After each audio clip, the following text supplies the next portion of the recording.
Yeah, welcome back to the Pulse. Let's quickly get you an update on developments on Bishop Obinim. We know that he had been wanted by the police for days. We're learning that today he's turned himself in. In fact, the Tema Domestic Violence and Victim Support Unit has been interrogating him. Let's get details now from Kwame Yanka. He's with our sister station, Adom FM in Tema. Kwame, has he been charged yet?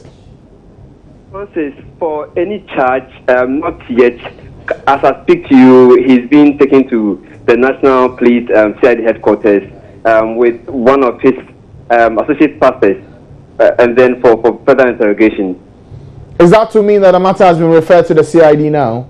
Yes. In fact, some few minutes ago, with the police, but he came with his customized number plate, Obinim 1-2014. But no, he couldn't go back in that vehicle because the CID with their vehicle took him with one of his assistants or associate pastors, I should say, to the national headquarters. So they are on their way to Accra, I think. Okay, so tell me something. When he arrived just before midday today, what has happened between then and now? Yes, between then and now, when he came, within the first few minutes, he first had to I should say, report to the regional head commander, and then was moved from there to the Dosu office, where he was interrogated for more than 3 hours. He was with Dosu and then being interrogated, but no charge for that number of hours as it were, but it was just interrogation and then no caution statement being taken, and he was made to or he was taken away some few minutes ago and being sent to Accra. Now, what was his demeanor during this period? I can imagine he came in with a lawyer. Tell us what he was looking like and his reaction to everything. Yes, he came with one of his legal aides, and then he had some associate pastors around with a few church members who were very eager to see what's going to happen to him, because after more than an hour being in the with Dosu, there were speculations that he was going to be kept here for the night and all that. But that didn't really happen. What happened was that after more than 3 hours, these anxious crowd, there were those who came who were just passers-by, but then because they saw that some crowd had gathered here, they had to just join and see what was really happening, whether Bishop Obinim will be made to spend the night here or otherwise. And the otherwise happened. So that's why he's been taken to the national headquarters for further interrogation.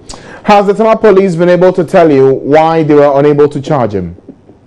Not really. Well, what I'm learning, but Tema Regional Police Public Relations Officer, that's ASP Delano Bin, tells me that, well, inviting him to their end at the national Tema Regional Headquarters, it was part of the process. So having concluded their part or having finished with him here, it was just prudent for them to refer to national headquarters for further interrogation, for any charge as it were to be preferred against him. As he's been transferred, you say he didn't go in his vehicle. Was he cuffed? Yes, he was in handcuffs. So if he was in handcuffs, yet he's not being charged, do we know why he was placed in handcuffs? Well, for that, I'm unable to tell, but then there was a feeling that, well, when he comes out, there's likely to be that, because some of his aides were trying to prevent even the media personnel who are around to even get either a shot or any word for him. So there was that struggle for some minutes before he was finally brought in handcuffs and then whisked away. Less than a minute, he had been taken away from the presence of the media. So you understand that, well, if I had come without the handcuff, nobody knows what could have happened then. All right, thank you, Kwame, for these details. Clearly a developing story. We're now learning that Bishop Obinim has been transferred to the National Police CID for further investigations. He has been sent in cuffs, not in his vehicle, but in the vehicle of the CID. We'll follow up and get you some answers and try and understand whether or not, even as he's being investigated, whether any charge has been preferred against him or not. We'll follow the story and bring you updates later on. But let's pause now. We'll come back and bring you sports. It's a review of the Rio 2016 with Gary L. Smith. Stay with us.